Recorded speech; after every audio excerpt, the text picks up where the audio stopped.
Welcome to a presentation by Stratify. Any likeness to other works is purely coincidental. Copyright and opinions belong to Stratify. All rights reserved. Part 2. The purchaser is responsible. In this short presentation, we are going to describe a pragmatic truth regarding the practical application of the welfare state. Then we'll look at points of view that would effectively need to be managed at a national level to the effect of guardrails required by government agency. We will also look at how this is viewed from an employer followed by employee perspectives. The United Kingdom has a welfare state. No party with anything close to a popular following is advocating dismantling of the welfare state. All agree that there should be a line. There are many discussions and passions over precisely where this line should be. The discussion range between too generous or restrictive, with neither side tolerating inefficiencies. On an applied practical level, this means either I buy goods or services from you, or I pay you to do nothing. But regardless, I, you, or we shall pay. So, ultimately, welfare or charity must replace wages earned from the sale of goods or services. Individuals make purchase decisions either personally or on behalf of organizations. Regardless of processes and procedures, a person ultimately signs off any purchase. Any process resulting in the computer says no is often given after a human decision has been made. If we consider that a person didn't know goods being purchased were of inferior quality, then targeted education may help.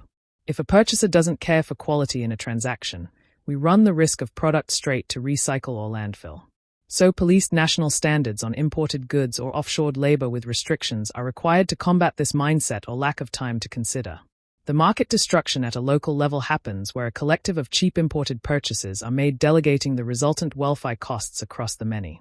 Thus, one cannot complain about the generosity of welfare where it's provided in response to purchasing decisions a collective has made.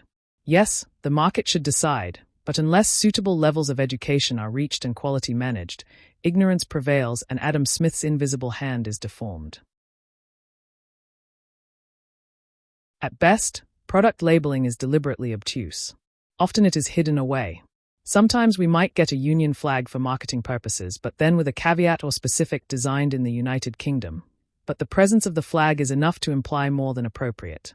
In the global world, it is now important for a purchaser to have the option of knowing the background of the product being purchased, where the product is designed, the raw material sourced, where the product or components are processed or manufactured, and importantly, the locality of where the profits are realized of the parent company.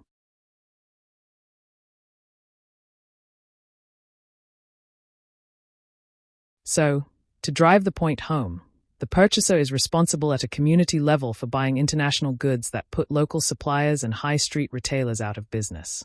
The purchaser is responsible for the offset costs incurred against the environment of purchases made. A thorough explanation of this is provided in the other presentations in this series. And oddly, the purchaser is responsible for the gangland killings in South American favelas through the purchasing of recreational narcotics. To summarize, educate. It does matter. Provide information. It does matter where the item was purchased from and manufactured to what standards. Set appropriate import limits for quality standards and second-order ethics. Tariffs can be a sensible tool and should at least reflect an exporting nation's import tax for the same or similar products and modified for that nation's financial and possibly ethical applications. Consider legalizing certain narcotics. Regardless of where the line is drawn, police that line. Thank you for your attention. If you wish to use any content, prior agreement should be sought. Where definitions, wording, or content are suboptimal or incorrect, please feel free to provide feedback via the contact details provided.